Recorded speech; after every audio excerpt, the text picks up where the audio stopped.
छाने का दिन आया, मुस्कान की बरखा में नहाने का दिन आया। एक बुद्ध पुरुष का जन्म इस पृथ्वी पर परम उत्सव का क्षण है। बुद्धत्व मनुष्य की चेतना का कमल है। जैसे वसंत में फूल खिल जाते हैं, ऐसी ही वसंत की घड़ियां भी होती हैं पृथ्वी पर, जब बहुत फूल खिलते हैं, बहुत रंग के फूल खिलते हैं, रंग रंग के फूल खिलते हैं।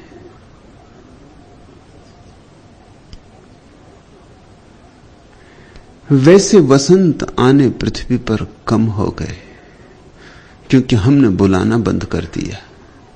वैसे वसंत अपने आप नहीं आते, आमंत्रण से आते। अतिथि बनाए हम उन्हें तो आते, आतिथेय बने हम उनके तो आते। प्रकृति का वसंत तो जड़ है, आता है जाता है, लेकिन आत्मा के वसंत तो बुलाए जाते हैं तो आते। हमने बुलाना ही बंद कर दिया, हमने प्रभु को पुकारना ही बंद कर दिया। पुकारते नहीं प्रभु को, आता नहीं प्रभु, तो फिर हम कहते हैं प्रभु है कहां? प्रमाण क्या है उसका? बिना बुलाए उसका कोई भी प्रमाण नहीं, बिना उसके आए उसका कोई भी प्रमाण नहीं। और जब आता है तो बाढ़ की तरह आता है, एक प्रमाण नहीं अनंत प्रमाण लेके आता है, स्वतः प्रमाण होकर आता है। जिस व्यक्ति ने भी कभी उसे पुकारा है, पुकार खाली नहीं गई है। यारी की पुकार भी खाली नहीं गई, यारी भी भर उठे बड़ी सुगंध से, और लुटी सुगंध, उनके गीतों में बटी सुगंध। और जब भी किसी व्यक्ति के जीवन में परमात्मा का आगमन होता है तो गीतों की झड़ी लग जाती, उस व्यक्ति की श्वास श्वास गीत बन जाता, उसका उठना बैठना संगीत हो जाता है, उसके पैर जहां पड़ जाते वहां तीर्थ बन जाते। ऐसे ही एक अद्भुत व्यक्ति के साथ आज हम यात्रा शुरू करते हैं। यारी का जन्म हुआ दिल्ली में, नाम था यार मोहम्मद। फिर मोहम्मद तो जल्दी ही खो गया, क्योंकि जिसे परमात्मा को पुकारना हो वह हिंदू नहीं रह सकता, वह मुसलमान भी नहीं रह सकता, वह ईसाई भी नहीं रह सकता। परमात्मा को पुकारने के लिए कुछ शर्तें पूरी करनी पड़ती, और पहली शर्त है विशेषण छोड़ देने पड़ते हैं, आग्रह छोड़ देने पड़ते हैं, मंदिर और मस्जिद छोड़ देने पड़ते हैं। तभी तो खुद मंदिर बनोगे, खुद मस्जिद बनोगे। जब तक बाहर के मंदिर और मस्जिद को पकड़े रहोगे, याद ही ना आएगी कि अपने भीतर भी एक मंदिर था, और उस मंदिर में न कभी दीप जले, और उस मंदिर में न कभी धूप जली, उस मंदिर में कभी नाद न हुआ। अपने भीतर भी एक मस्जिद थी जिसमें कभी अजान न उठी, जिसमें कभी नमाजें न पढ़ी गई। जहां अंधेरा था तो अंधेरा ही रहा। बाहर के मंदिर मस्जिदों में जो भटका है वह भीतर के असली मंदिर और मस्जिद से वंचित रह जाएगा। जिसने नजर बाहर रखी वह कभी परमात्मा को नहीं पा सकेगा। और धन को खोजने वाले भी बाहर खोजते हैं, और ध्यान को खोजने वाले भी बाहर खोजते हैं। धन के खोजने वालों को क्षमा किया जा सकता है, ध्यान के खोजने वालों को क्षमा नहीं किया जा सकता। धन तो बाहर है, ध्यान तो बाहर नहीं। पद खोजते हो, प्रतिष्ठा खोजते हो, बाहरी खोजनी पड़ेगी। परमात्मा खोजना है तो भीतर खोजना पड़ेगा। और भीतर कोई हिंदू है कि भीतर कोई मुसलमान है, कि भीतर कोई ईसाई है, कि कोई जैन है, कि कोई बौद्ध है, कि कोई सिख है, कि पारसी है। भीतर तो तुम निर्मल हो, निराकार हो। भीतर तो तुम विशेषण रहित हो। न तुम ब्राह्मण, न तुम शूद्र, न तुम स्त्री, न तुम पुरुष, न तुम गोरे, न तुम काले। भीतर तो तुम बच्चे भी नहीं, जवान भी नहीं, बूढ़े भी नहीं। भीतर तो तुम शाश्वत हो, समयातीत हो, कालातीत हो। और भीतर का ही स्वाद मिले तो परमात्मा का स्वाद मिले। सो जल्दी ही यार मोहम्मद का मोहम्मद कहां खो गया पता नहीं। अब तो लोग अनुमान लगाते हैं कि यार मोहम्मद नाम रहा होगा। यह अनुमान है, ऐतिहासिक कोई प्रमाण नहीं।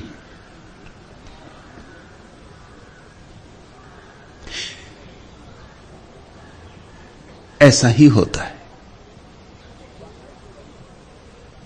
ये तो बाहर के रंग हैं। ये तो एक उसकी वर्षा का झोंका आया कि ये रंग बह जाएंगे। शिष्य थे,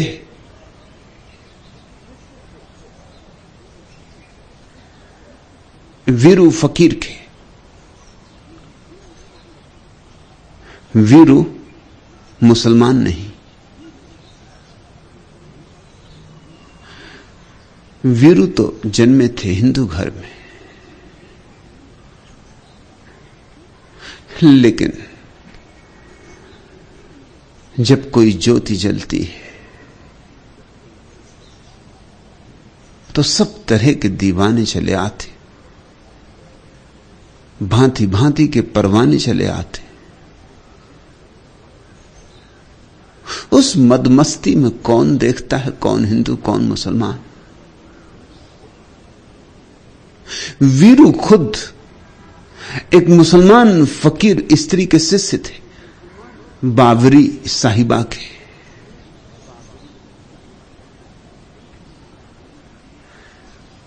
संतों का जगत कुछ और ही है।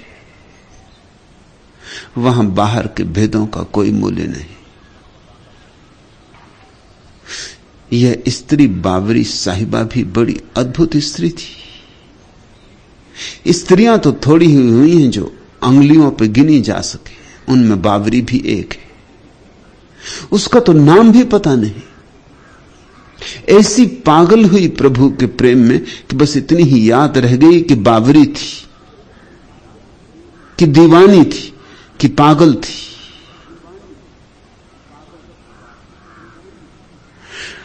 बावरी थी मुसलमान, संस्कारगत, जन्मगत। शिष्य थे वीरू, जन्मगत संस्कारगत हिंदू। प्रशिष्य थे यारी साहब, फिर मुसलमान। ऐसे यारी में दो धाराओं का मिलन हुआ। ऐसे यारी में संगम हुआ। और यारी के वचनों में जगह जगह उस संगम की झलक मिलेगी।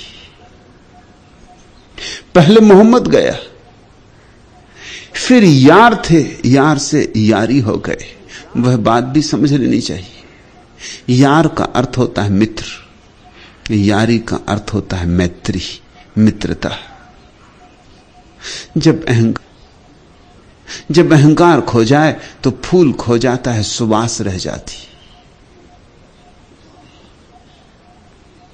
फिर तुम पकड़ नहीं सकते सुवास को, मुट्ठी में बांध नहीं सकते सुवास को। न उसका कोई रूप है न रंग है। ऐसी ही मैत्री। बुद्ध ने तो कहा है कि बुद्ध पुरुष कल्याण मित्र होते। यारी एक कल्याण मित्र। मगर एक और अनूठी बात कि यारी से यार शब्द भी खो गया। मित्र में भी थोड़ी सी सीमा है, मित्रता असीम है। मित्र में केंद्र है, कहीं छिपा मैं है। मित्रता में मैं तो गया, बिल्कुल गया।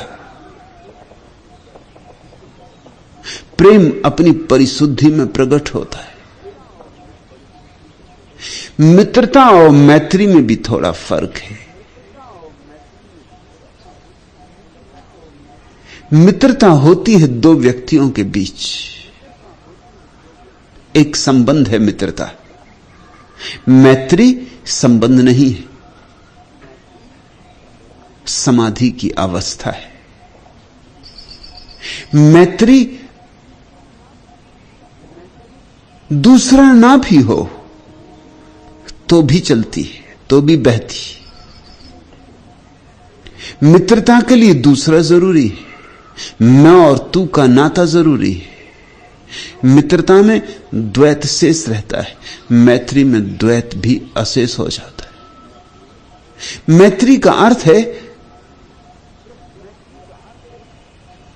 वृक्ष हो तो, चट्टान हो तो, आकाश में बादल हो तो, कोई भी ना हो तो भी सुवास उड़ती रहती। तू से नहीं बंधी है। जब मैं ही ना रहा तो तू कैसे रहेगा? मैं और तू तो एक ही सिक्के के दो पहलू हैं। इधर गया मैं, उधर गया तू। तब एक सहज प्रेम का प्रवाह रह जाता है, निरुद्देश, किसी पते पर निवेदित नहीं। प्रेम की पाती तो लिखी जाती लेकिन किसी पते पर नहीं। और जब तुम बिना किसी पते के प्रेम की पाती लिखते हो तो परमात्मा तक पहुंचती। मैत्री मित्रता की पराकाष्ठा है। छूट गए सीमाओं के बंधन, गिर गई जंजीरें। मैत्री ने पंख फैला दिए, उड़ गई आकाश में। प्रेम का चरम रूप है, इसलिए नाम प्यारा है। यार मोहम्मद से रह गए यार, फिर यार भी खो गया, बची यारी।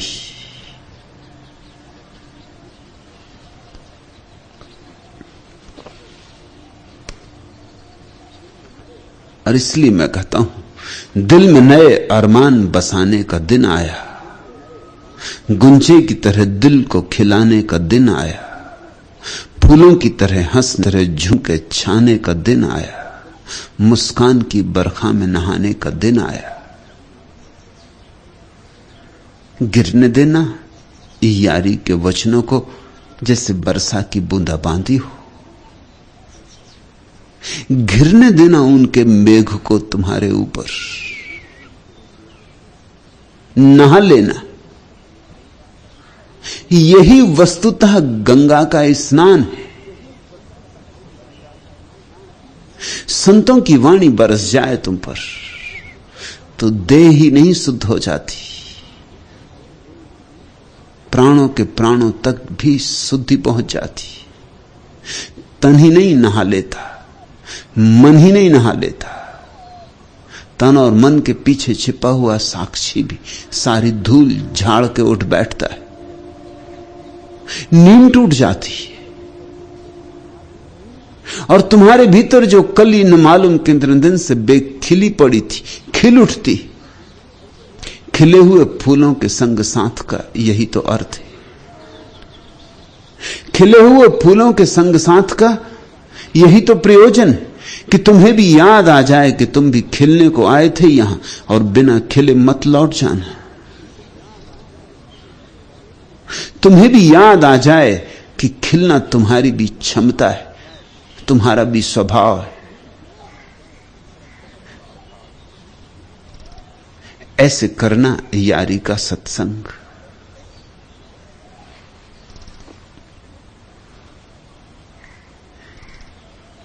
सूत्र, विरहनी मंदिर दीना बार। हम सब विरह में हैं, हमें पता हो या ना पता हो।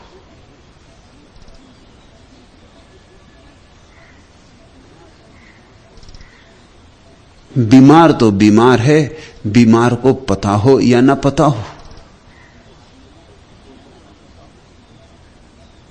बीमारी महीनों चलती और जब तक कोई चिकित्सक ना मिल जाए ठीक ठीक निदान भी नहीं हो पाता कि बीमारी क्या है।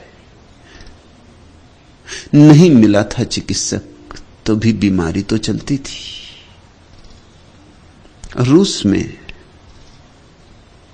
एक बड़े वैज्ञानिक किरलियान ने एक नए किस्म की फोटोग्राफी का आविष्कार किया है, जिसमें बीमारी के आने के 6 महीने पहले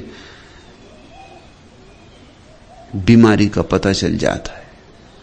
बीमार होने के 6 महीने पहले।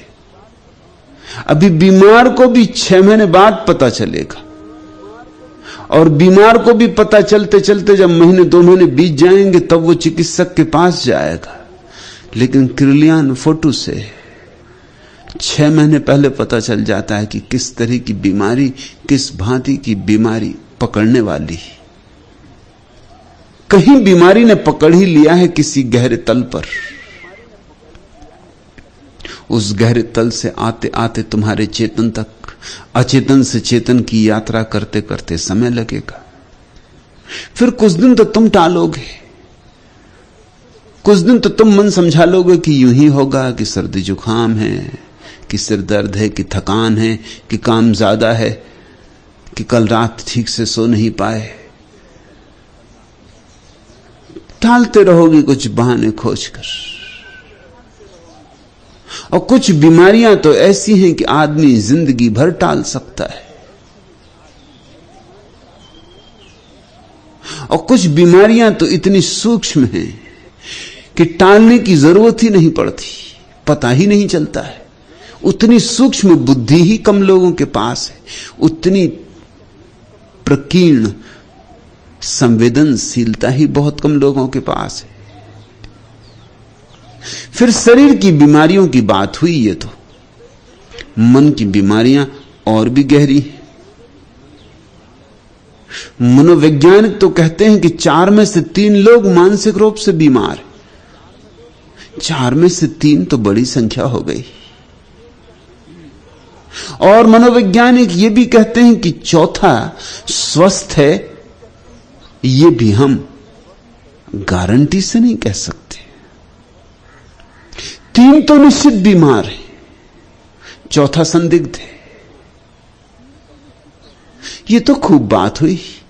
इसका तो अर्थ हुआ कि सारी मनुष्यता बीमार है, और ये तो मन की बीमारी की बात है। फिर उसके गहरे आत्मा की बीमारी है। जब मन में 4 में से 3 बीमार है और चौथा संदिग्ध है, तो आत्मा के संबंध में तो निश्चिंत मानो कि 4 बीमार है और 4 की बीमारी सुनिश्चित है। उस बीमारी का नाम विरह है। विरह का अर्थ होता है हमें अपनी जड़ें भूल गई, हमारा परमात्मा से संबंध टूट गया है, हम जिसमें हैं उसका ही हमें पता भूल गया है। जो हमारी श्वासों की श्वास है, जो हमारे प्राणों का प्राण है, उससे हमारे सेतु छिन्न भिन्न हो गए।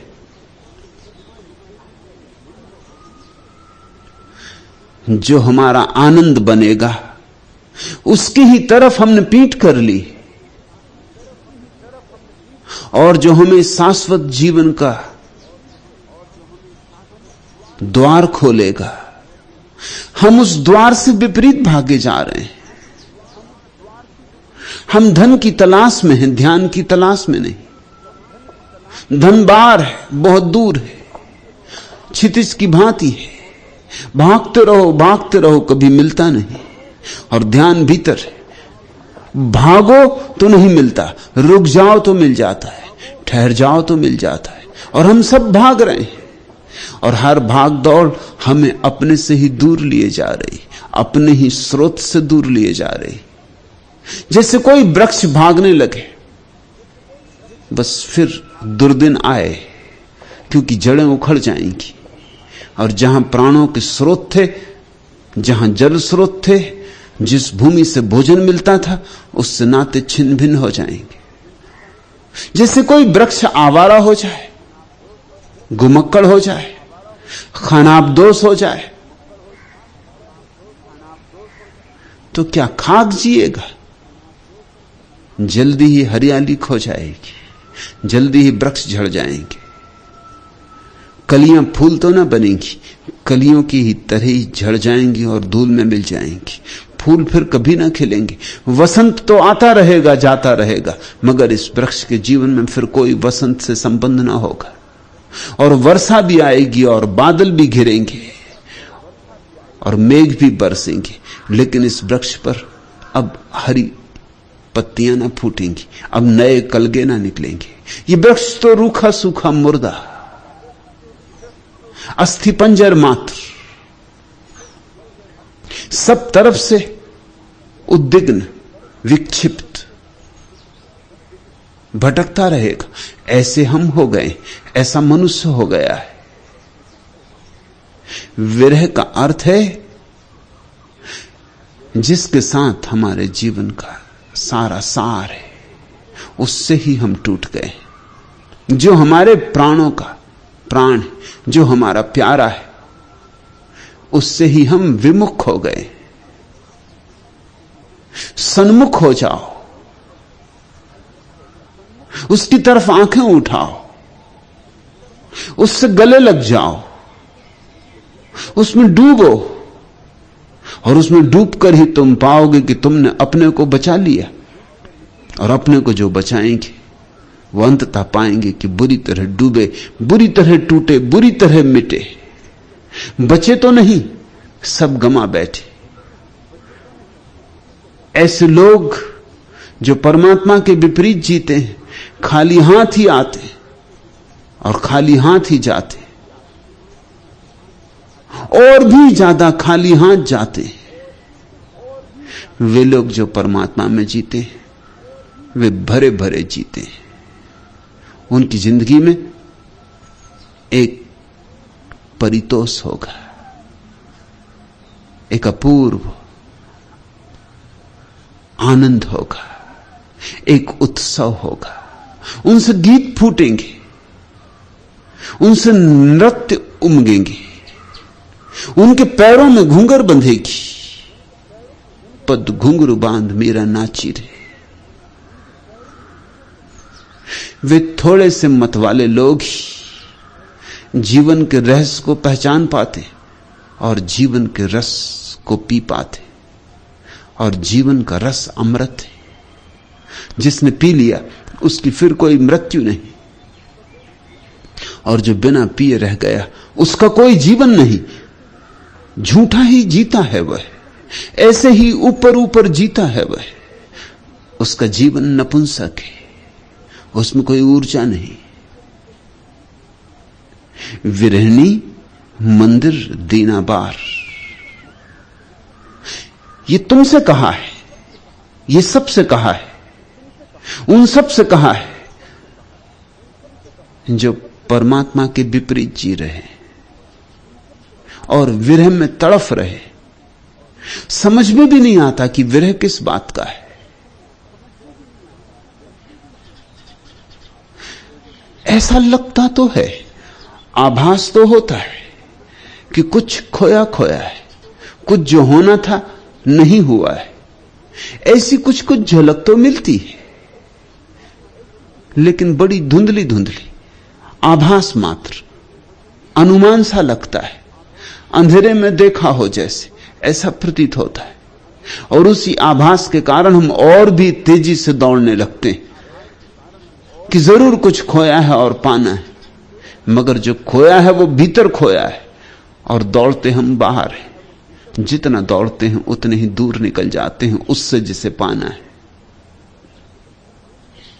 इस दुनिया में जो बहुत सफल हो जाते हैं, ध्यान रखना, उनकी सफलता महंगी बात है, क्योंकि जितने वे सफल हो जाते हैं इस दुनिया में, धन पाने में, पद पाने में, प्रतिष्ठा पाने में, उतने ही असफल हो जाते हैं अपने अंतरलोक में।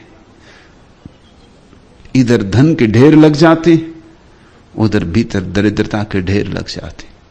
इधर बाहर पद ऊंचे से ऊंचा होने लगता है, भीतर खाई गहरी से गहरी होने लगती। इधर बाहर प्रतिष्ठा मिलने लगती, सम्मान मिलने लगता है, भीतर दीनता कांटे की तरह चुभने लगती। विरहनी मंदिर दीना बार। मंदिर से अर्थ है तुम्हारी देह से, क्योंकि इसी मंदिर में तो परमात्मा विराजमान है। कहां भागे जाते हो, किससे खोजने निकले हो? अनंत से तो खोज रहे हो, मिला नहीं। जरूर कोई बुनियादी चूक हो रही। जो भीतर हो उसे बाहर खोजोगे तो कैसे पाओगे? मंदिर हो तुम, और तुम्हारे तथाकथित पंडित पुरोहित तुम्हारी देह की निंदा में संलग्न है सदियों से। उनका एक ही काम है कि तुम्हारी देह की निंदा करें, कि तुम्हें देह का शत्रु बनाएं, कि तुम्हें बताएं कि देह के कारण ही तुम परमात्मा से टूटे हो। झूठी यह बात है, सरासर झूठी यह बात है, 100% झूठी यह बात है। तुम्हारी देह परमात्मा के विपरीत नहीं। तुम्हारी देह को तो परमात्मा ने अपना आवास बनाया है। तुम्हारी देह मंदिर है, पूजा का स्थल है, काबा है, काशी है। तुम्हारी देह को दबाना मत, सताना मत, तुम्हारी देह को तोड़ने में मत लग जाना। हालांकि यही तुम्हें सिखाया गया है, यही जहर तुम्हें पिलाया गया है। दूध के साथ, घुटी के साथ तुम्हें यह जहर पिलाया गया है कि देह पाप है। और जिसको ये समझ में आ गई बात, जिसके भीतर ये बात बहुत गहराई में बैठ गई, ये ना समझी कि देह पाप है, वह परमात्मा से कभी भी ना मिल सकेगा। क्योंकि देह से डरा डरा बाहर बाहर रहेगा, और देह के भीतर तो प्रवेश कैसे करेगा? पाप में कहीं प्रवेश किया जाता है? देह उसकी भेंट है, पाप नहीं। देह पुण्य है, पाप नहीं। देह पवित्र है, अपवित्र नहीं। देह का सम्मान करो, देह का सत्कार करो, और तभी तो तुम प्रवेश कर पाओगे। देह से मैत्री बनाओ, यारी साधो, और धीरे धीरे देह में भीतर सरको। योग तैयार करता है तुम्हारी देह को ताकि तुम भीतर सरक सको। तुम्हारे देह के द्वार खोलता है, और ध्यान तुम्हें देह के भीतर बैठने की कला सिखाता है। और जिसने देह के द्वार खोल लिए योग से, और जिसने ध्यान से भीतर बैठने की कला सीख ली, पा लिया उसने परमात्मा को। सदा परमात्मा ऐसे ही पाया गया है। मंदिर दीनाबार, आत्मज्योति भीतर जलानी है। ये दिया तुम्हारी देह में जलना है। जलाना है कहना शायद ठीक नहीं, जल ही रहा है। पहचानना है, प्रतिभिज्ञा करनी है। रंग है जिसमें मगर बुए वफा कुछ भी नहीं।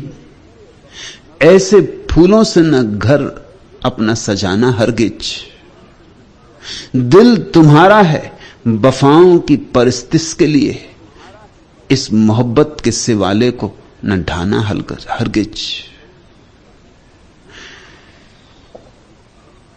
ये तुम्हारी देह ये तुम्हारा दिल धड़कता है जो भीतर, इसी के अंतरतम में परमात्मा विराजमान है। तुम झूठे फूलों में भटके हो, जबकि सच्चा फूल तुम्हारे भीतर खिलने को राजी। तुम्हारी झील में नील कमल खिलने को राजी। तुम मांगते फिरते हो प्लास्टिक के फूलों को, बाजारों में खरीद रहे हो कागज के फूलों को। रंग हैं जिसमें मगर बुए वफा कुछ भी नहीं। ऐसे फूलों से न घर अपना सजाना हरगिज।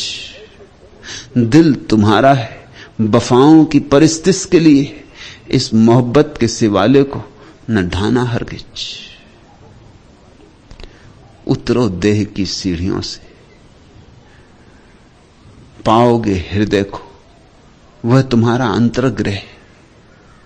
फिर उतरो हृदय की सीढ़ियों से और तुम पाओगे उस अमृत के स्रोत को, जिसके बिना जीवन उदास है, जिसके बिना जीवन संताप है, जिसके बिना जीवन विषाद है। विरहनी मंदिर दीना बार।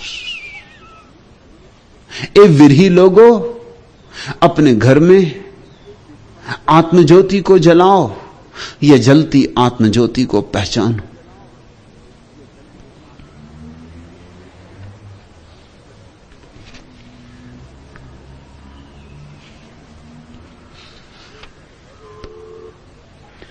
कब ठहरेगा दर्द ए दिल, कब रात बसर होगी। सुनते थे वह आएंगे, सुनते थे सहर होगी। कब जान लहू होगी, कब अश्क गुहर होगा। किस दिन तेरी सनवाई ए दीदाए तर होगी। कब महकेगी फसले गुल, कब बहकेगा महखाना। कब सुबह सुखन होगी, कब सामे नजर होगी। वाइज है न जाहिद है, नास है न कातिल है। अब शहर में यारों की किस तरह बसर होगी। दुनिया बड़ी सूनी हो गई, दुनिया बड़ी सूनी। अब नहीं मिलते यारी जैसे लोग। दुनिया बड़ी उदास है। आदमियों की भीड़ बढ़ती गई है और आदमी खोता गया है।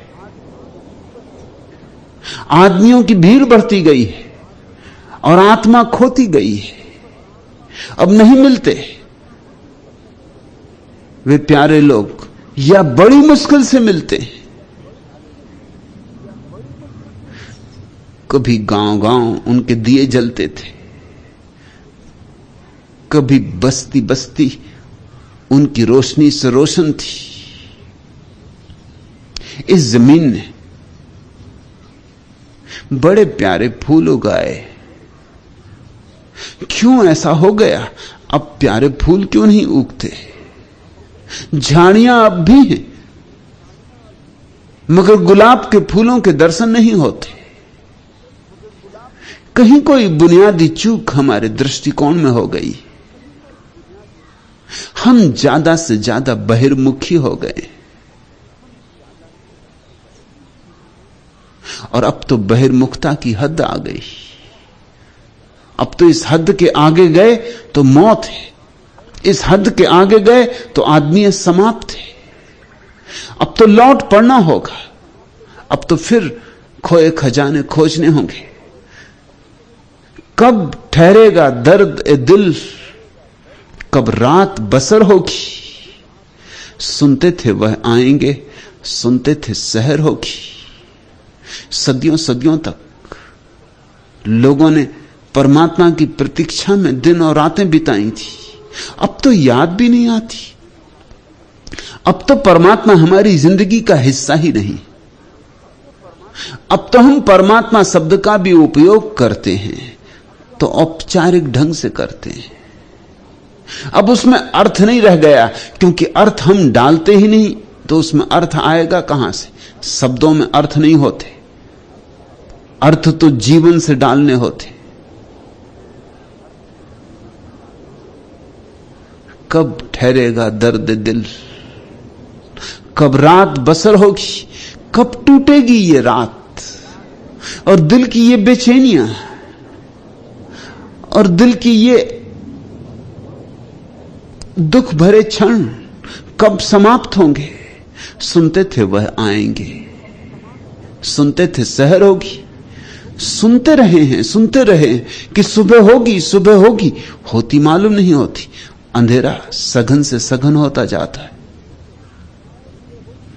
कब जान लहू होगी, कब अश्क गोहर होगा, कब आएगा वो क्षण जब आंसू मोती बन जाते, सच आंसू मोती बन जाते। जो परमात्मा की राह पर रोता है उसके आंसू मोती बन जाते। आदमी की राह पर जो चलता है उसके तो मोती भी आंसुओं से बदतर है। यहां तो धन भी पालो तो निर्धनता ही हाथ लगती है। यहां तो मोती भी आज नहीं कल पता चलते हैं कि बस 2 कौड़ी के थे। मगर एक और राह भी है, कब जान लहू होगी, कब अश्क गोहर होगा, किस दिन तेरी सनवाई ए दीदा ए तर होगी, और कब तेरे दर्शन होंगे। उसके दर्शन होते ही तुम्हारी साधारण आंखें असाधारण दृष्टियों में बदल जाती, तुम्हारी साधारण देह दीप्त हो उठती, तुम्हारी देह फिर मिट्टी की नहीं रह जाती, आकाश की हो जाती। फिर जमीन की कशिश तुम्हें नीचे नहीं खींच पाती, फिर आकाश का प्रसाद तुम्हें ऊपर उठा लेता है। कब महकेगी फसलें गुल, कब आएगा वसंत, कब खिलेंगे फूल, कब उठेगी महक, कब महकेगी फसलें गुल, कब बहकेगा मैखाना, कब हम नाचेंगे दीवाने होकर। क्योंकि जो नहीं नाचा दीवाना होकर वह व्यर्थ ही आया और व्यर्थ ही गया। जब तक पृथ्वी मैखाना ना हो जाए, जब तक तुम्हारा जीवन मस्ती की एक लहर ना हो जाए, जब तक तुम्हारी श्वास श्वास में परमात्मा की शराब की सुगंध ना आने लगे, तब तक जानना कि व्यर्थ ही जिए हो। तब तक जानना कि अभी यात्रा ने ठीक मोड़ नहीं लिया। कब महकेगी फसलें गुल, कब बहकेगा मैखाना, कब सुबह सुखन होगी, कब सामे नजर होगी, कब होगी वो प्यारी प्रभात जब सूरज उगेगा, कब आएगी वो सांझ विश्राम की, परम विश्राम की। वाइज है न जाहिद है, नासे है न कातिल है, अब शहर में यारों की किस तरह बसर होगी। अब तो यहां प्रेमियों का रहना मुश्किल हो गया, अब तो यहां भक्तों का जीना मुश्किल हो गया, अब तो यहां संतों की संभावना ही क्षीण होती चली जाती। यह हमने कैसी दुनिया बना ली, यह हमने आदमी को कैसी शक्ल दे दी। और परिणाम क्या है? परिणाम यही है कि चारों तरफ एक गहन हताशा है। परिणाम यही है कि चारों तरफ दिलों ने धड़कना बंद कर दिया है,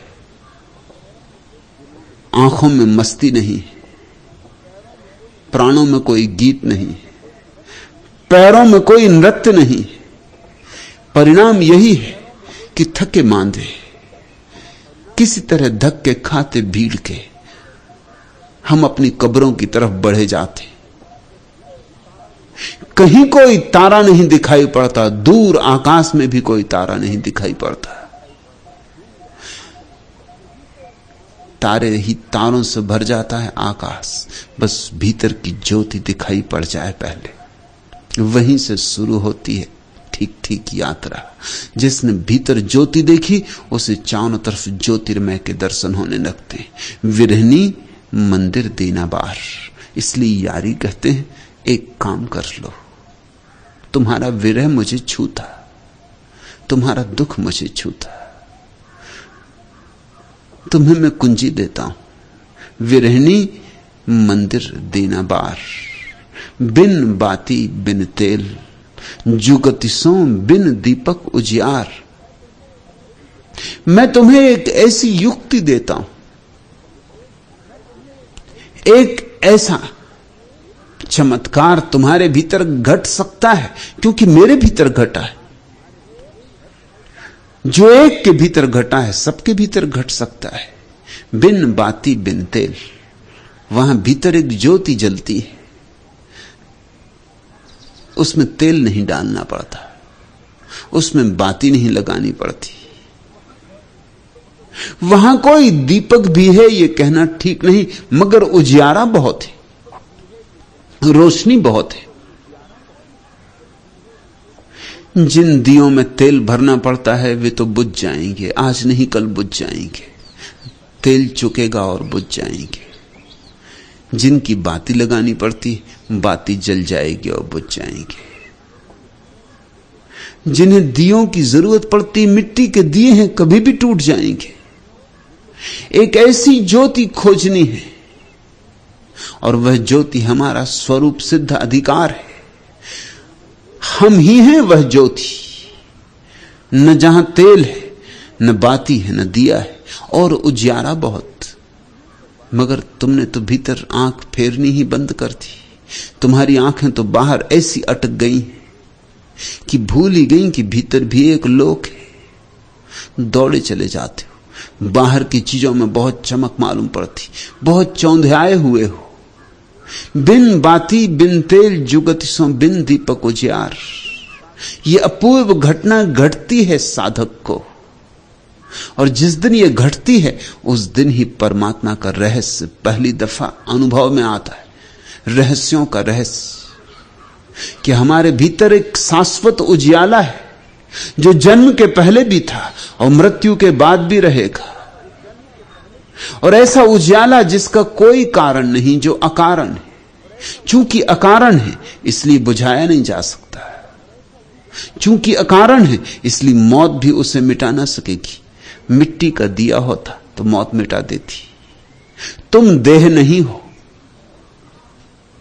और अगर तेल भरा होता तो कभी ना कभी चूक ही जाता। कितना ही तेल हो, कभी ना कभी चूक जाएगा। ये सूरज करोड़ों करोड़ों वर्षों से, अरबों वर्षों से रोशनी दे रहा है, मगर वैज्ञानिक कहते हैं ये भी चुक रहा है। इसका तेल भी चुका जा रहा है, इसका ईंधन भी चुका जा रहा है। घबरा मत जाना, जल्दी नहीं चुकने वाला है। कुछ वैज्ञानिक कहते हैं कम से कम 4000 साल और। मगर सूरज भी चुक जाएगा। सूरज कितना बड़ा दिया है, इस जमीन से 60,000 गुना बड़ा है, लेकिन उसकी रोशनी भी रोज रोज झरती जाती, रोज रोज कम होती जाती। कितने ही बड़े खजाने हों, एक ना एक दिन चुक ही जाएंगे, देर अबेर। सिर्फ एक खजाना नहीं चुकता है, वह परमात्मा का है। सिर्फ एक ज्योति नहीं बुझती है, वह परमात्मा की। और जागो, तुम उस ज्योति के धनी हो, तुम उस ज्योति के मालिक हो। तुम्हें बहुमूल्य से बहुमूल्य भेंट दी गई है, और अभागे हो कि तुम कि उस भेंट को न तुम देखते हो, न उस भेंट का सम्मान करते हो, न उस भेंट के लिए तुमने परमात्मा को कोई धन्यवाद दिया है।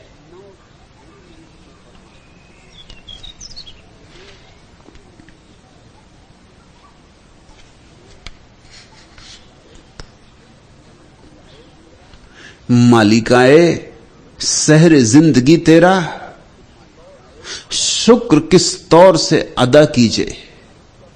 दौलते दिल का कुछ सुमार नहीं, तंग दस्ती का क्या गिला कीजिए। हम कंजूस हैं, ये और बात, मगर जो हमें मिला है वह अजस्त्र सोर्थ है। लुटाते जाओ तो भी लुटा ना पाओगे। बांटो कितना ही बांटो और बांट ना पाओगे। मगर हम बड़े कंजूस हैं, हम देने में बड़े कंजूस हैं। हम प्रेम भी देने में डरते हैं, हम रोशनी भी देने में डरते हैं। हमें डर लगा रहता कहीं चुक न जाए। और हमारे डर का कारण हमने बाहर का गणित सीखा है। बाहर का गणित यही कि चीजें चुक जाती, कितना ही धनो चुक जाता है। अगर बांटते रहोगे तो जल्दी ही खजाने खाली हो जाएंगे। मगर तुम्हें भीतर का गणित पता ही नहीं कि भीतर का गणित बाहर के गणित से ठीक उल्टा है। बाहर का अर्थशास्त्र है कि बचाओगे तो बचेगा, बांटोगे खत्म हो जाएगा। यह सीमित अर्थशास्त्र की भाषा है। भीतर का अर्थशास्त्र भी है, और वही वस्तुतः अर्थशास्त्र है। बाहर का अर्थशास्त्र तो अनर्थशास्त्र है। भीतर का ही अर्थशास्त्र वास्तविक है। वहां का सूत्र है बांटो तो बचेगा, बचाया तो सड़ जाएगा। बांटो ज्ञान, बांटो प्रेम, बांट सको जो भी भीतर का बांटो, और तुम चकित होकर पाओगे जितना बांटते हो उतना ही बढ़ता जाता है। जिसने जितना बांटा उसने उतना पाया। मालिका इस सहरे जिंदगी तेरा शुक्र किस तौर से अदा कीजिए, दौलते दिल का कुछ शुमार नहीं, तंग दस्ती का क्या गिला कीजिए। जो तेरे हुस्न के फकीर हुए उनको तस्वीर से रोजगार कहां, दर्द बेचेंगे गीत गाएंगे, इससे खुश वक्त कारोबार कहां। जिन्होंने एक बार तेरी संपदा देख ली, तेरी ज्योति देख ली, जो तेरे हुस्न के फकीर हुए, और जिसने एक बार तेरा सौंदर्य देख लिया, तेरी महिमा देख ली, जो तेरे हुस्न के फकीर हुए, उनको तस्वीर से रोजगार कहां। उन्हें फिर जिंदगी में कोई और कमाने जैसी चीज नहीं रह जाती। उन्होंने तो पा लिया, सब पाने का पा लिया, धनों का धन पा लिया। जो तेरे हुस्न के फकीर हुए उनको तस्वीर से रोजगार कहां, दर्द बेचेंगे गीत गाएंगे, इससे खुश वक्त कारोबार कहां। अब तो तुझे ही बांटेंगे, अब तो तेरे ही गीत गाएंगे, तेरे विरह की पीड़ा बांटेंगे, तेरे मिलन के गीत गाएंगे। जाम छलका तो जम गई महफिल, मिन्नते लुत्फ गम गुसार किसे, अश्क टपका तो खिल गया गुलशन, रंजे कम जरफी बहार किसे। जाम छलका तो जम गई महफिल। और जहां कभी ऐसा एक भी व्यक्ति हो जिसने भीतर का उजियाला देखा हो, उसका जाम छलकने लगता है, बहने लगता ऊपर से। इतनी शराब उसके भीतर होती कि बहने लगती। बुद्ध इसलिए नहीं बोले कि तुम्हें समझाना था, वह तो गौण बात है, बोलना ही पड़ा। जाम छलका तो जम गई महफिल। जीसस बोले इसलिए नहीं कि तुम्हें जगाना था, वह तो गौण बात है, वह तो परिणाम है, बोलना ही पड़ा। दिया जलेगा तो ज्योति बिखरेगी, इसलिए नहीं कि जो भटके हैं उन्हें राह मिल जाए। उन्हें राह मिल जाएगी ये और बात। और फूल खिलेगा तो रोशनी, फूल खिलेगा तो रंग, फूल खिलेगा तो गंध बिखरेगी। इसलिए नहीं कि तुम्हारे नासापुटों को सुवास मिल जाए। हां, जो पास से गुजरेंगे उनके नासापुट सुगंध से भरी जाएंगे, वह गौण बात। जाम छलका तो जम गई महफिल। इसलिए जहां भी कभी किसी ने भीतर का उजियाला देख लिया, बिन बाती बिन तेल जुगत सो बिन दीपक उजियार, उनका जाम छलकने लगता है, वही मधुशाला खुल जाती। जाम छलका तो जम गई महफिल, मिन्नते लुत्फ गुम गुसार किसे, अश्क टपका तो खिल गया गुलशन। उनका एक आंसू भी टपके तो बाहर आ जाए, तो पूरी बगिया में फूल ही फूल हो जाए। मीरा के आंसुओं की याद करो। कौन फूल मुकाबला करेगा उन आंसुओं का?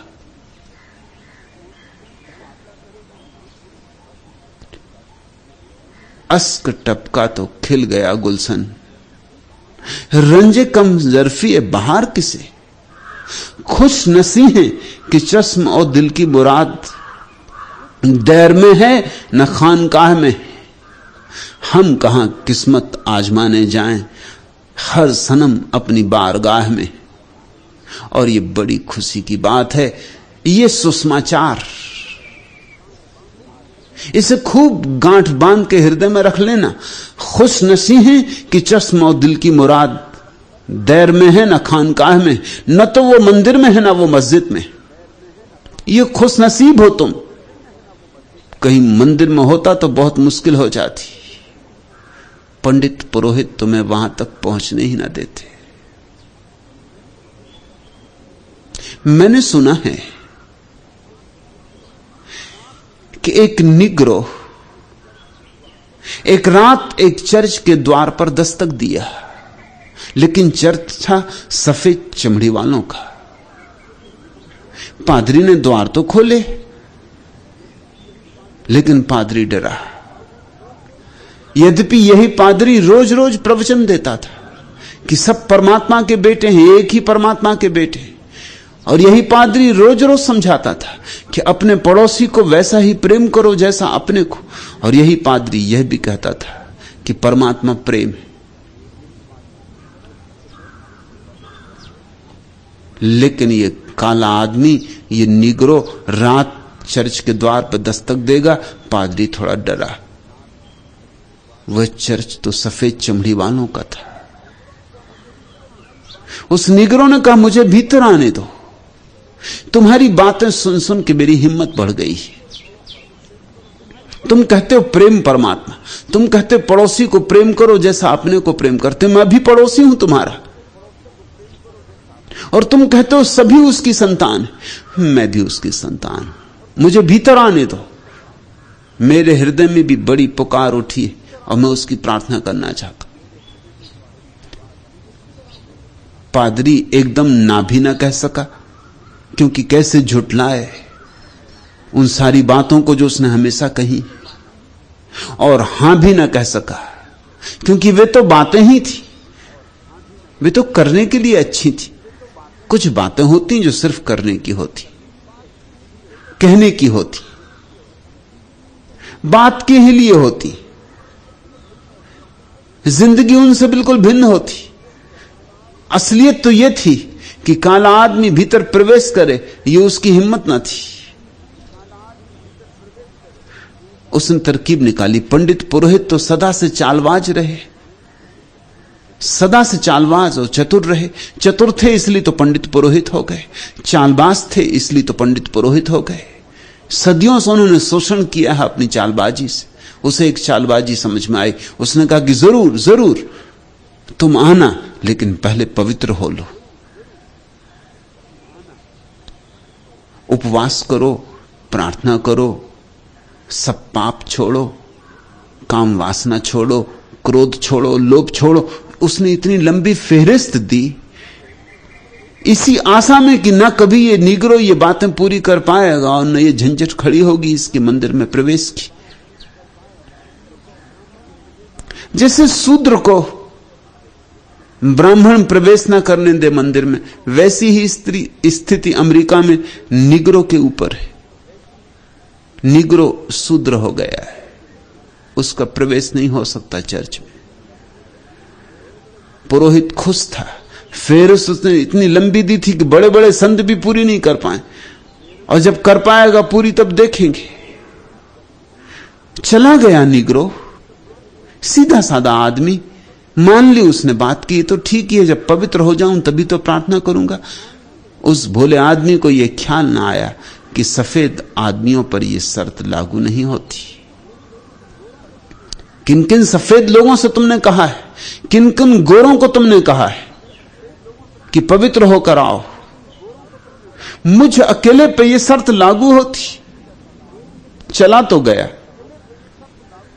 सीधा साधा आदमी बात मान ली, लग गया अपने को पवित्र करने में।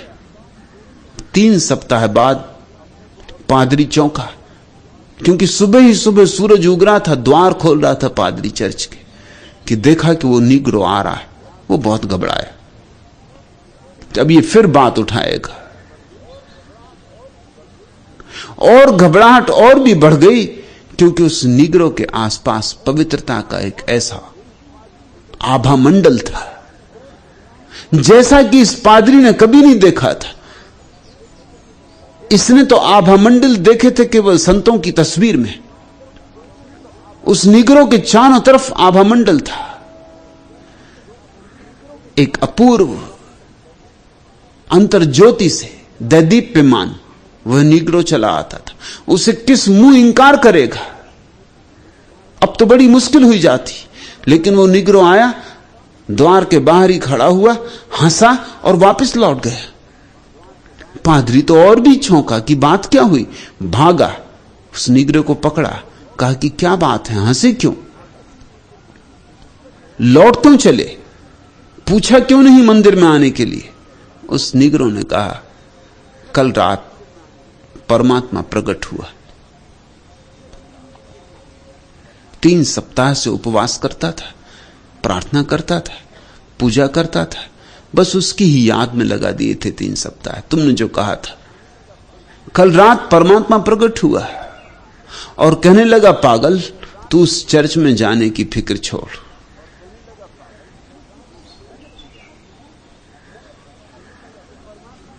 मैंने पूछा क्यों, तो परमात्मा ने कहा, अब तू नहीं मानता तो तुझे बता देता हूं। उस चर्च में जाने की तो मैं भी कई सदियों से कोशिश कर रहा हूं, वो मुझे भी भीतर नहीं घुसने देते। वो तुझे क्या भीतर घुसने देंगे। मंदिर खाली पड़े, मस्जिदें खाली, चर्च खाली, गुरुद्वारे खाली, सिनगाग खाली, सदियां हो गई, परमात्मा को भी वहां प्रवेश नहीं।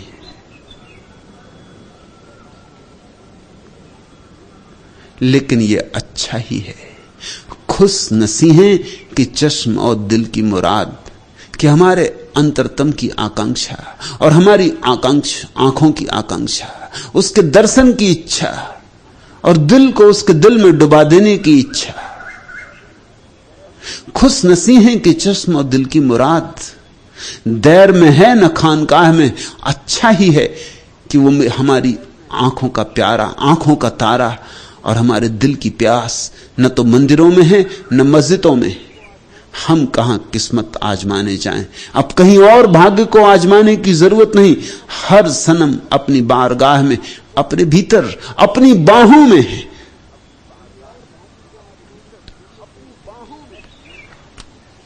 बिन बाती बिन तेल जुगत सो, बिन दीपक उजियार, प्राण प्रिया मेरे ग्रह आयो, रचि रचि सेज समार।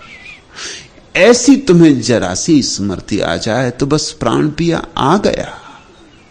प्राण पिया मेरे ग्रह आयो, रचि रचि सेज समार। अब समारो सेज को, नहीं करो, इस देह को उसके योग बनाओ, इस मन को उसके योग बनाओ। उसने द्वार पर दस्तक दे दी। जैसे ही स्मरण आया कि वह मेरे भीतर है, मेरी बाहों में है, मेरे पास है, मुझसे भी ज्यादा पास है, मैं भी इतने पास नहीं जितना वह मेरे पास है। जैसे ही ये सवाल, जैसे ही ये समझ तुम्हारे भीतर तरंग लेने लगे, अब तैयारी करो, अब सजाओ, सेज को सजाओ। प्राण प्रिया मेरे ग्रह आयो, रचि रचि सेज समार। सुखमन सेज कैसे सजाओगे सेज? समाधि उसकी सेज है। तुम्हारे भीतर से सारी समस्याएं गिर जाएं और समाधान का उदय हो जाए तो फूलों से सज गई सेज। समाधि उसकी सेज है। और समाधि तक पहुंचने का रास्ता संतुलन। सुखमन सेज परम तत् रहिया। योग की भाषा में 3 नाड़ियां हैं, इड़ा, पिंगला, सुषुम्ना। इड़ा एक तरफ, पिंगला दूसरी तरफ, अतियां मध्य में है सुषुम्ना। छोड़ दो और मध्य में आ जाओ, जिसको बुद्ध ने कहा है मध्यम निकाय, बीच में आ जाओ।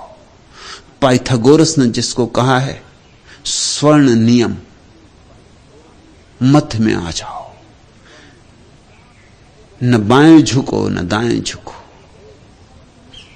न त्याग न भोग, मध्य में आ जाओ।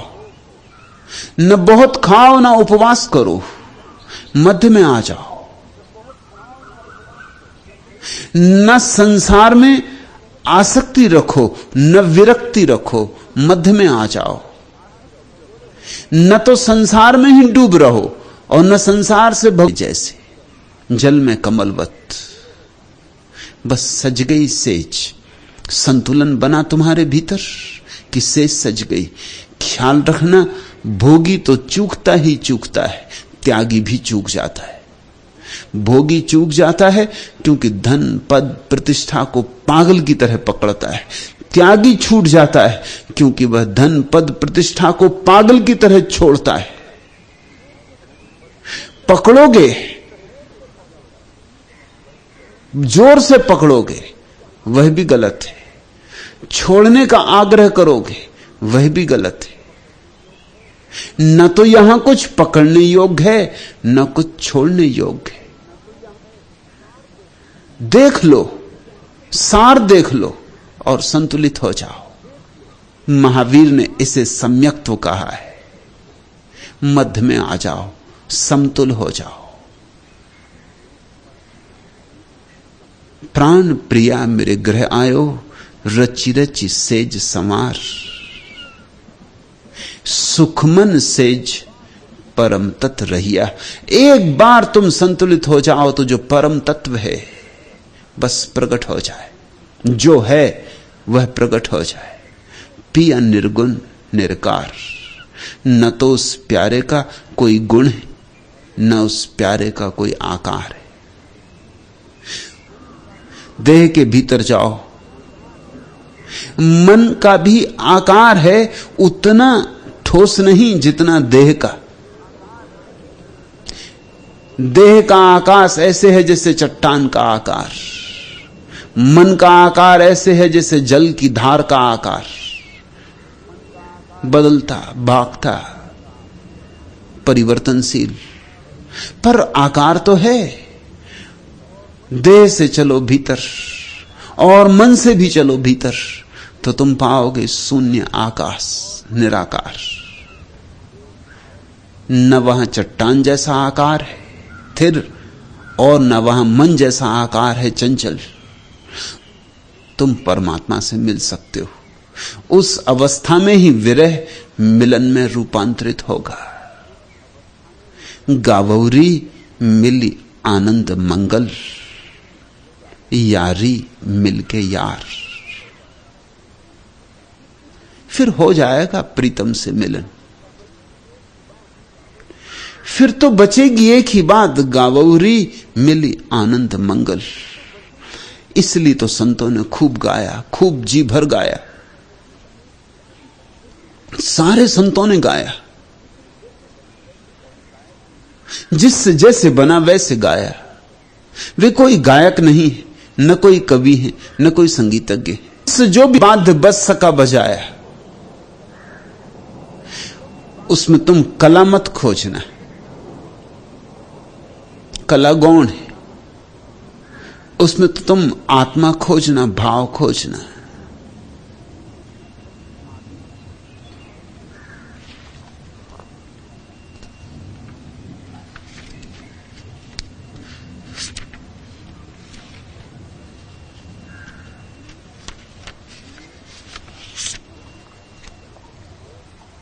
जुनून की याद मनाओ कि जश्न का दिन है। सलीब और दार सजाओ कि जश्न का दिन है। तरफ भरे जो शीशा चढ़ाओ कि जश्न का दिन है। तमीज रहबर और रहजन करो न आज के दिन, हर एक से हाथ मिलाओ कि जश्न का दिन है इंतजारे मलामत में नासहों का हजूम, नजर संभाल के जाओ कि जश्न का दिन है। बहुत अजीज हो लेकिन सिकस्ता दिल यारो, तुम आज याद ना आओ कि जश्न का दिन है। वह सोरी से गमे दिल जिसकी लय नहीं कोई, गजल की धुन में सुनाओ कि जश्न का दिन है। गाओ, उठने दो गजलें, पियो नाचो, तुनुक पियाओ। और आज विधि विधान ना समझो, आज सब विधि विधान तोड़ो और नाचो। ऐसे ही संत नाचे मीरा और चैतन्य, ऐसे ही संत गाए कबीर और नानक।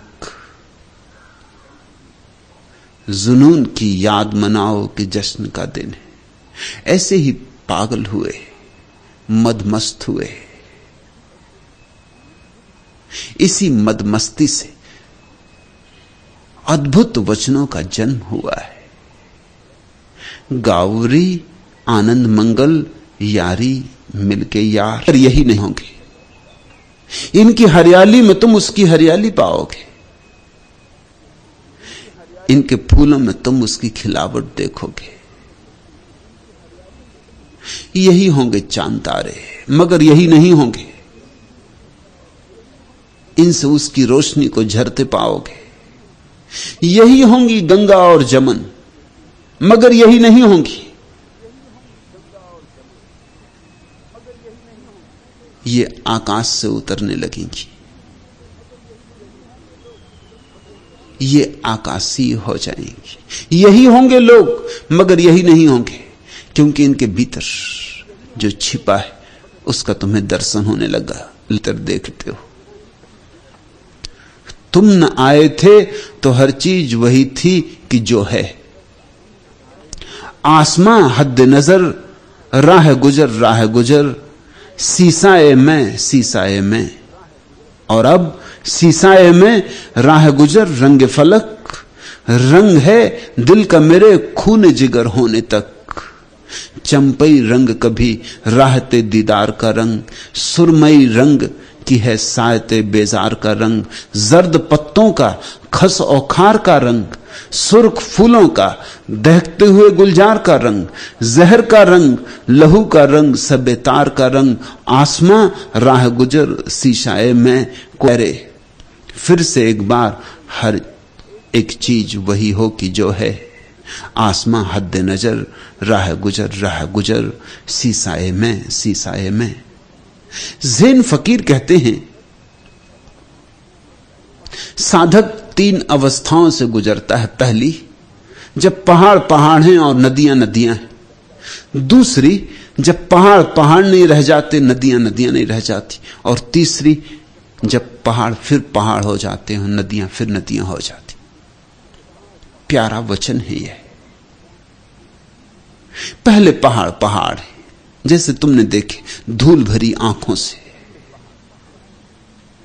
उदास सुस्तने में ही इन्हें उलझे और खोए थे कि कहां खोलते आंख, कि कैसे देखते पहाड़ और कैसे देखते नदियों को। फिर चित्त शांत होता है, विचार शून्य होने लगते हैं, ध्यान की दशा आती, और अचानक पहली दफा भीतर का जंजाल समाप्त हो जाता है, शोरगुल बंद हो जाता है और जगत की रौनक बदल जाती। इसलिए ज़ैन फकीर कहते हैं, पहले पहाड़ थे, नदियां थी, फिर ऐसी घड़ी आई कि पहाड़ ना रहे, नदियां ना रही, सब बदल गया। वह ध्यान की अवस्था, सब नया हो गया, सब ऐसा हो गया। जब तुम वही नहीं हो तो संसार भी वही नहीं। नरक है तो यहां, स्वर्ग है तो यहां, मोक्ष है तो यहां, सब तुम्हारी चित्त की दशाएं। तुम न आए थे तो हर चीज वही थी कि जो है। आसमां हद्दे नजर, राह गुजर, सीसाए में, और अब सीसाए में राह गुजर रंग फलक। रंग है दिल का मेरे खूने जिगर होने तक। चंपई रंग कभी राहते दीदार का रंग। सुरमई रंग की है सायते बेजार का रंग। जर्द पत्तों का है अब जो आए हो तो ठहरो कि कोई रंग, कोई रुत, कोई शय एक जगह पर ठहरे। फिर से एक बार हर एक चीज वही हो कि जो है। आसमां हद्दे नजर, राह गुजर, सीसाए में। प्यारा आ जाए एक बार तो जरूरी नहीं कि रुके। बहुत बार झलकें आएंगी और झलकें जाएंगी। उस अवस्था का नाम ध्यान है, जब झलक आती झलक जाती, और जब प्यारा ठहर जाता, उस अवस्था का नाम समाधि है। फिर कोई जाना नहीं, फिर कोई आना नहीं। रसना राम कहते थाको, मैं तो खूब जपा, खूब थक गया। असल में राम राम दोहराने से सिवाय थकान के कुछ और मिलता भी नहीं। राम राम जपने से थक जाते हो, उसी थकने को तुम विश्राम समझ लेते हो।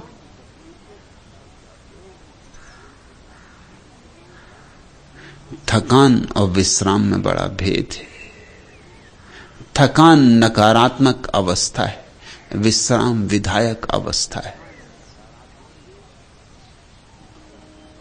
थकान है टूटकर गिर पड़ना, नहीं। इसलिए अनेक लोगों को यह ख्याल है मंत्र जाप से बड़ा विश्राम मिलता है। मंत्र जाप से विश्राम नहीं मिलता। मंत्र जाप से तुम थक जाते हो, मन थक जाता है। थकान से निद्रा आ जाती। इसलिए मंत्र जिनको नींद नहीं आती उनके लिए बड़ा सम्यक उपाय है। और यह कोई आश्चर्य की बात नहीं कि महर्षि महेश योगी जैसे लोग जो सिर्फ मंत्र सिखाते हैं, अमेरिका जैसे देश में काफी अनुयायी खोज लेते, क्योंकि अमेरिका नींद की बीमारी से परेशान, नींद आती नहीं, अनिद्रा। और ठीक ही है कि नींद की दवा लेने की बजाय तो राम राम जप के नींद ले आना ठीक है, मैं भी पक्ष में हूं। मगर ख्याल रहे यह कोई ध्यान नहीं। ये तो ऐसे ही है जैसे कि बेटा नहीं सोता, छोटा बच्चा नहीं सोता, मां लौरी गाती। लौरी में ज्यादा शब्द नहीं होते, मंत्र जैसी होती लौरी, वही सब दोहराना पड़ता। राजा बेटा सो जा, राजा बेटा सो जा, राजा बेटा सो जा। राजा बेटा सुनते सुनते घबरा जाता है, सुनते सुनते थक जाता है कि ये भी क्या लगा रखा, राजा बेटा सो जा, राजा बेटा सो जा। एक ही लय, एक ही धुन, उदार थी। और राजा बेटा भाग भी नहीं सकता, भाग के जाए भी कहां। एक ही भागने का उपाय बचता है कि नींद में भाग जाए, तो चुपचाप नींद में सरक जाता है। बचने के लिए यह एक उपाय है कि नींद में सरक जाए। इसलिए अक्सर ऐसा हो जाता है कि धार्मिक सभाओं में लोग सोते हैं, क्योंकि वही कहानी जो बहुत बार सुनी है, वही राम कथा, वही सीता का चोरी जाना, वही रावण, कितनी बार तो सुन लिया और कितनी बार तो देख लिया। लेकिन धर्म सभा में नींद निश्चित आ जाती। मैं विश्वविद्यालय में विद्यार्थी था।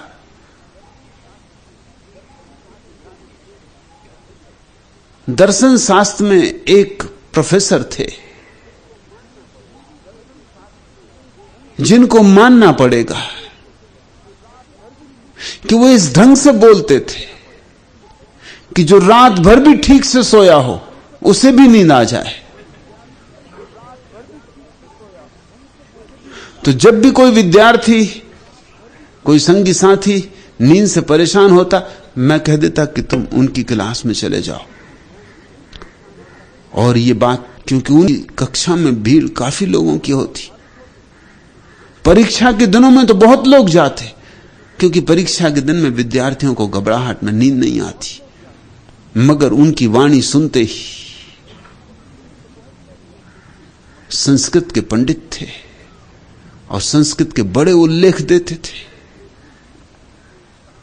और एक स्वर में बोलते थे, जैसे एक तारा बजता है ऐसे बजते थे, किसी को भी नींद आ जाती थी।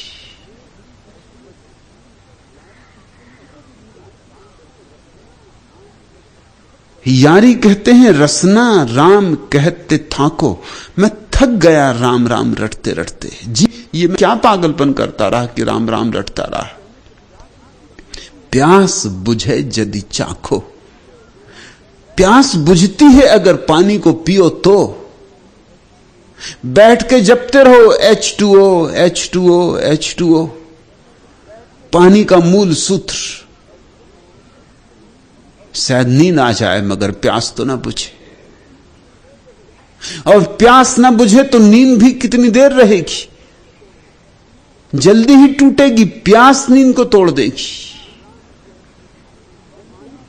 रसना राम कहते थाको, पानी कहे कहूं प्यास बुझते, प्यास बुझे यदि चाखो। तो पतियों ने सिखा दिया कि पति परमात्मा है। पतियों ने ही शास्त्र लिखे या पुरुषों ने, लेकिन किसी एक ने भी यह ना कहा कि पत्नी भी परमात्मा है। स्त्री तो नरक का द्वार और पति परमात्मा है। इस तरह की मूढ़तापूर्ण बातें शास्त्रों में भरी पड़ी, और इस तरह के अहंकार से भरे हुए वक्तव्य इधर से उधर तक शास्त्रों पे छाए हुए। स्त्री नरक का द्वार, और स्त्री से ही सब पैदा हुए हो, और बड़े से बड़े संत तुम्हारे, फिर चाहे वे तुलसीदास ही, और स्त्री नरक का द्वार है, और पुरुष पति है, और पति परमात्मा है। पति यानी स्वामी, और स्त्री दासी है। मगर बात में मूल्य तो था, खराब हाथों में पड़ के खराब हो गई। और कभी कभी तो अमृत भी गलत हाथों में पड़ जाए तो जहर हो जाता है। बात का मूल्य तो था।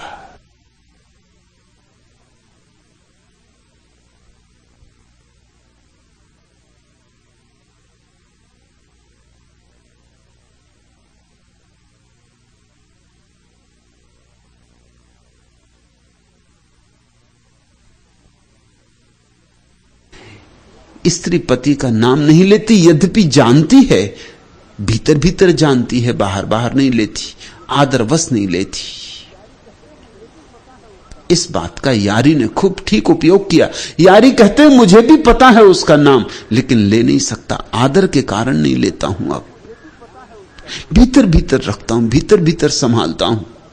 पुरुष नाम नारी ज्यों जाने, जानी बूझी जनी भाखो। उसे कहना थोड़ी है, उसे तो भीतर संभालना है। जैसे बीज भूमि के अंतर्गर्भ में समा जाता है, ऐसे ही राम, ऐसे ही अल्लाह। दृष्टि से मुष्टि नहीं आवे, नाम निरंजन बाको। और तुम सोचते हो कि बहुत बहुत तरह के दर्शन शास्त्र सीख लोगे तो उसे मुट्ठी में ले लोगे, तो गलती में हो। दृष्टि से मुष्टि नहीं आवे। असल में दृष्टि तो बाधा है। सब दर्शन शास्त्र दृष्टियां हैं, और दृष्टि बाधा है। आंख होनी चाहिए दृष्टि से मुक्त, पक्षपात से मुक्त। दृष्टि यानी पक्षपात। हिंदू की दृष्टि, मुसलमान की दृष्टि, जैन की दृष्टि, ये सब दृष्टियां हैं। नए देख कि वह किसी चौखट में नहीं आता, वह निराकार है। तुम्हारी दृष्टि का आकार है, वह निशब्द है। तुम्हारी दृष्टि शब्दों से बनी है। वह अज्ञेय है। तुम्हारी दृष्टि ज्ञान का हिस्सा है और सब ज्ञान उधार है, सब बासा है, दूसरों से सीख लिया है। दृष्टि से मुष्टि नहीं आवे। इसलिए जिसका भी कोई पक्षपात है, जो कहता है ऐसा हो परमात्मा, ऐसा ही है परमात्मा, कि उसके 4 हाथ हैं, कि 3 सिर हैं, कि सूंड है उसकी हाथी जैसी, जिसने कोई दृष्टि बना ली है वह तो ही लोग है, मैं झुक सकता। उन्होंने एक दृष्टि बना ली कि परमात्मा को धनुष बाण लिए ही होना चाहिए। अब धनुष बाण कोई बड़ा सुंदर प्रतीक भी नहीं है, हिंसा का प्रतीक है, हत्या का प्रतीक है। धनुष बाण सुसंस्कृत भी नहीं है, लेकिन बस तुलसीदास को एक दृष्टि बन गई कि धनुष बाण वाले राम को ही झुकूंगा, मुरली वाले कृष्ण के सामने न झुक सके। मुरली कहीं ज्यादा महत्वपूर्ण प्रतीक है, मुरली कहीं अति बहुमूल्य है। धनुष बाण तो राजनीति का प्रतीक है, युद्ध का प्रतीक है। बांसुरी तो प्रेम का प्रतीक है, लेकिन बांसुरी हाथ में लिए कृष्ण के सामने तुलसीदास नहीं झुके, ऐसा नाभादास ने अपने संस्मरणों में लिखा है। कहा कि नहीं, जब तक धनुष बाण हाथ न लोगे तब तक नहीं झुकूंगा। तो तुलसीदास जैसे पंडित विचारशील व्यक्ति की ऐसी हालत है, तो साधारण आदमी की तो क्या कहो, उसने भी धारणा बना ली। जैन हिंदू मंदिर में नहीं झुकता। एक जैन मित्र को लेकर मैं एक हिंदू मंदिर में गया, झुकता। मैं तो सिर्फ वीतराग प्रभु के सामने झुकता हूं। यहां तो रामचंद्र जी सीता जी के साथ खड़े, वीतराग नहीं है। मैं तो वीतराग प्रभु, ये तो राग है।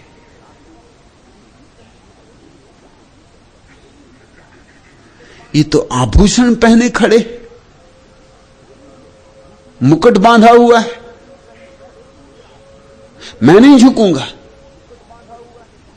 मैं तो वीतराग दिगंबर प्रभु के सामने झुकता हूं, अरिहंत के सामने झुकता हूं, निर्ग्रंथ के सामने झुकता हूं। बात ही चूक गए। झुकने से मिलता है प्रभु। और जब तुमने कहा इसके शब्द निर्माण किया, सत्य का कोई आग्रह नहीं होता, सब आग्रह असत्य के होते। आग्रह मात्र असत्य का होता, सत्य तो निराग्रह ही होता है। सत्य की कोई न दृष्टि होती न पक्षपात होता है। दृष्टि से मुष्टि नहीं आवे, नाम निरंजन वाको। वह तो निरंजन है, वह तो निराकार है, वह तो समष्टि में व्याप्त है। उसका ना रूप है ना रंग है। तुम दृष्टि बना के मत चलो। तुम किसी सिद्धांत को लेकर उसे खोजने मत निकलो। जो सिद्धांत लेके खोजने निकला उसे सत्य कभी ना मिलेगा। है वह कोरे निर्मल निर्दोष हृदय में ही प्रवेश करता है। वह गुरु प्रताप साध की संगति, उलट दृष्टि जब ताको। दो बातें बहुमूल्य हैं, गुरु प्रताप साध की संगति। गुरु का सत्संग, गुरु का आशीष, गुरु का प्रसाद, गुरु की महिमा। किसे गुरु कहे? जिसने पा लिया, जो फूल खिल गया। खिले फूल के साथ कली रह जाए तो कितनी देर कल जाएगी।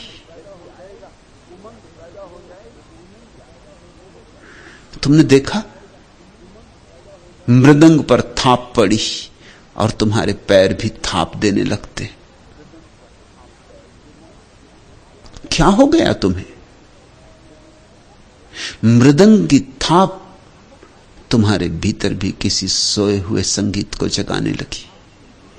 कोई वीणा बजी और तुम्हारा सिर डोलने लगा। क्या हुआ तुम्हें? वीणा ने तुम्हारे भीतर पड़ी वीणा को भी छेड़ दिया। ऐसी ही घटना घटती है गुरु के सत्संग में, मगर उसकी वीणा बजनी चाहिए। उसकी तुम्हारे पैर भी फड़क उठेंगे, तुम्हारे भीतर भी सोई हुई ऊर्जा अंगड़ाई लेगी, करवट लेगी, तुम्हारे भीतर भी कुछ होना शुरू हो जाएगा।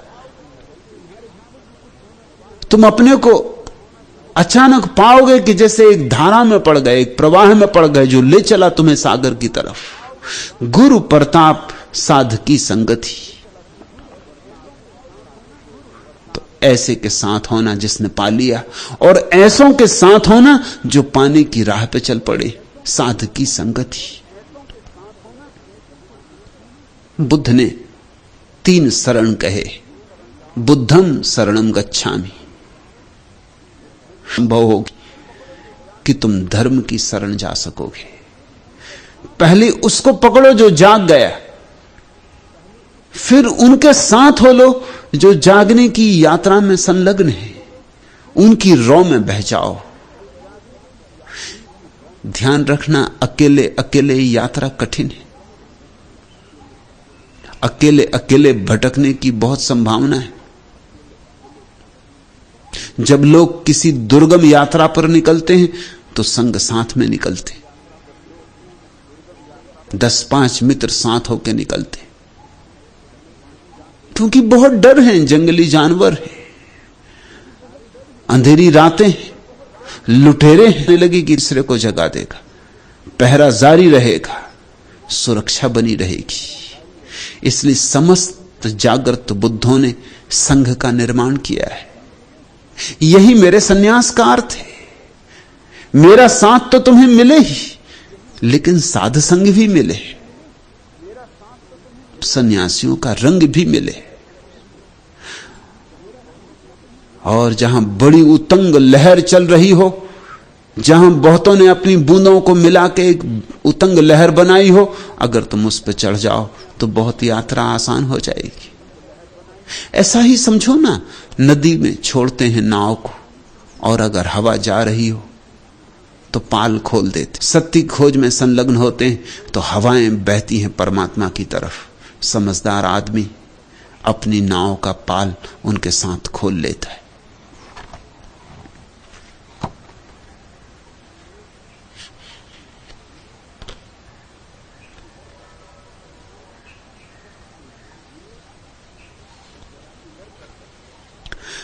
चश्मे मैगू जरा इधर कर दे, दस्त कुदरत को बेअसर कर दे। तेज है आज दर्द दिल साकी, तलखी एम्मे को तेजतर कर दे। जो से वैसत है तिस नकाम अब तकमी आरजू मालूम, हो सके तो यूं ही बसर कर दे।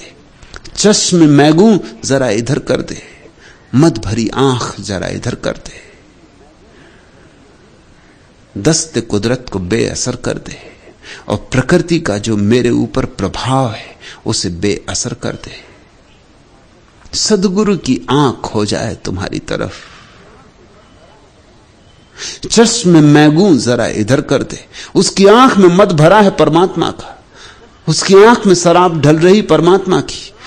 सदगुरु की आंख तुम्हारी तरफ हो जाए तो बड़ी आसान है बात कि वो जो प्रकृति की तुम्हारे ऊपर बड़ी जकड़ है वो तत्क्षण ढीली हो जाए। ताजा अपनी मस्ती को और मेरी तरफ और गहरे में, मेरी अंतरात्मा में अपनी आंख को डालता जा। जो से वैसत है तिसना काम अभी, चाके दामन को ताजिगर कर दे। मेरी किस्मत से खेलने वाले मुझको किस्मत से बेखबर कर दे। लुट रही है मेरी मताए नियाज, काश वह इस तरफ नजर कर दे। बस एक ही प्रार्थना है, एक ही श्रद्धा है कि काश वह इस तरफ नजर कर दे। फैज तकमील आरजू मालूम, इतना ही मालूम हो जाए कि उसकी नजर किसी दिन मेरी तरफ होगी तो भी पर्याप्त है। हो सके तो यूं ही बसर कर दे, तो फिर जिंदगी ऐसे भी बसर हो सकती है, खाली लौटता है।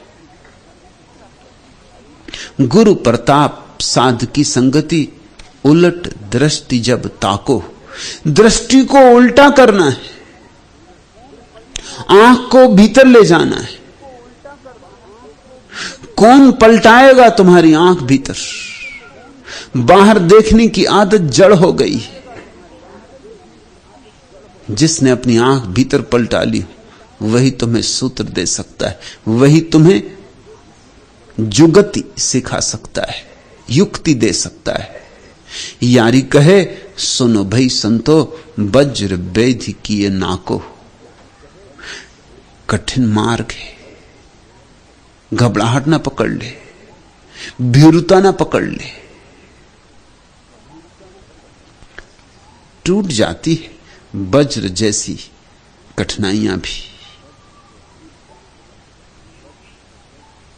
चश्म नम जाने सोरीदा काफी नहीं, तुहमते इश्क पोशीदा काफी नहीं। आज बाजार में पावजोला चलो, चश्म नम जाने सोरीदा काफी नहीं, उद्विग्न प्राण ही पर्याप्त नहीं। तुहमते इश्क पोशीदा काफी नहीं। जौला चो, जंजीर है पैर में सही, जंजीर बांधे ही चलो, दफ्त अफसा चलो, मस्त और रक्षा चलो, मस्ती से चलो, रहने दो जंजीर, फिक्र ना करो। जो भी चले हैं पहले जंजीरों के साथ ही चले, फिर वही जंजीरें एक दिन आभूषण हो गई। जो भी चले हैं अंधेरे में चले हैं, फिर वही अंधेरे एक दिन सुबह के आगमन के आधार बन गए, रातें ही दिन बन गई। दस्त अफसा चलो, मस्त और रक्षा चलो, खाक बरसर चलो, खूब दामा चलो, राह तकता है सब सहरे जाना चलो। हाकिमे शहर भी मजमए आम भी, तीरे इल्जाम दमसाज अपने सिवा कौन है। सहरे जाना में अब बासफा कौन है, अब इस दुनिया में पवित्र है कौन। इस दुनिया में कभी कोई पवित्र पैदा नहीं होता, पवित्रता तो इस दुनिया में ही अर्जित करनी होती है। इनका दमसाज अपने सिवा कौन है, सहरे जाना में अब बासफा कौन है, दस्त कातिल के साया रहा कौन है। अब परमात्मा के चरणों में सिर को चढ़ा सके, उसकी खंजर से अपने सिर को कटा सके, दस्त कातिल के साया रहा कौन है। अब इस योग्य कौन है। मगर फिक्र ना करो, तुम ही योग्य हो जाओगे। रख्त दिल बांध लो, दिल फिगारो चलो। रख्त दिल बांध लो, दिल फिगारो चलो, फिर हम ही कत्ल हो आए यारो चलो। जो मिटता है वही उसे पाता है, मिटना ही उसे पाने की कला है। बूंद जब सागर में मिट जाती तो सागर हो जाती। आज इतना है।